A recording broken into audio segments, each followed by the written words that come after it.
kulanti wanaagsan mar kale iyo cooking with Xafsa maanta waxaan idin tusayaa sida ugu fudud oo guriga loo carfiyo waxa uu isticmaali kartaa meelaha dharka lagu laalaabo barnaamijooyinka ay go'yaasha ku jiraan waxa ku buufin kartaa meelaha kabaha meelaha sigsiyaha ilmaha loogu rido daahiyada waa daahiyo badannahay fadhi carbeed hadduu fadhi carbeed ku yaalo hadday kuraas caadi oo mara ka samaysan ay ku taalo kaarbedka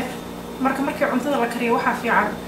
wixii aad karisay marka banaanka u baxday dharkaaga inaysan ka soo urin marka sida ugu fudud oo looga hortagi karo waa sidaan insha Allah meeshan waxaan ku haystaa fabric softener oo dharka markii la dhaqatay gadaal looga daraayo caagan oo laga soo gato meelaha dollarka ah iyo baking soda oo ma aragtay baking soda waxyaabo badan oo gurigaaga dhexdiisa oo isticmaali karta cuntada lagu karsadaa oo toxic ma ahan ma aragtay waxyaabo aad u badan fridge-ka inta dhaxda ka furta aad dhexdhigi kartaa waxyaabo aad u badan faa'iidooyin aad u badan bay leedahay mana aha maaragtay wax qofka dhibaya ama allergy ku kicinaya hadeertaan dhaqaatiirta aad uga hadlaan waxyaabaha maaragtay wax lagu carfiyo ama wax lagu nadiifiyo guriga hala iska fiiriyeen maxaa yeelay dad badan bay waxay ku rideen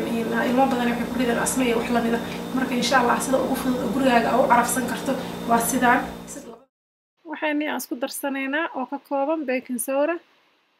dibladan warqad ka dhiga marka ay diblada taa haysato waxay ku aragtay isticmaal insha Allah inay seega daadadin baan rabaa 3 qaado baking soda ah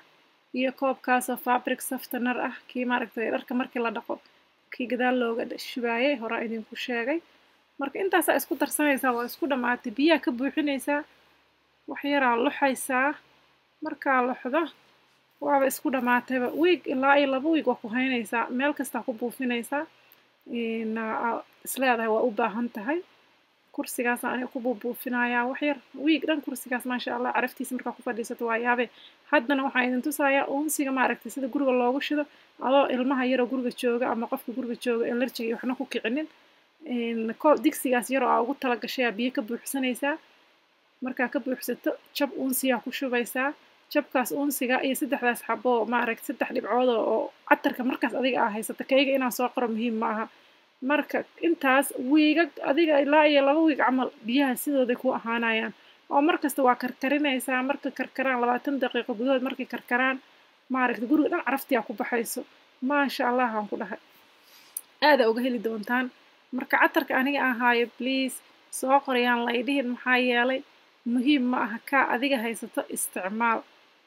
ma aragtay intaas le waay waxa dhan marka saas markuu kuugu soo karkaro ما شاء الله هراك أركيسا إسبدل كجروجا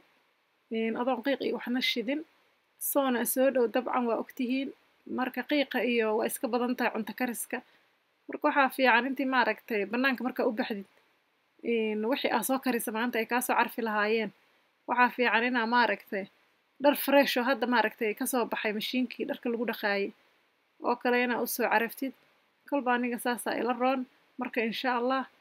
وحي يقان واي يقانان وحان قونين وشاقة طبعا cooking with Xafsa كسو أركتين إن شاء الله ما تسنتين وحي طليت صارنا لسه سعودية سكراب قراية هذا سكراب قراية وحياها عصم وصو صعودة أركي دونتا cooking with Xafsa سفي على إذن كشقين يساعدوا جدا إن شاء الله سبورتين هلا أركيدين كنا ما تسنتين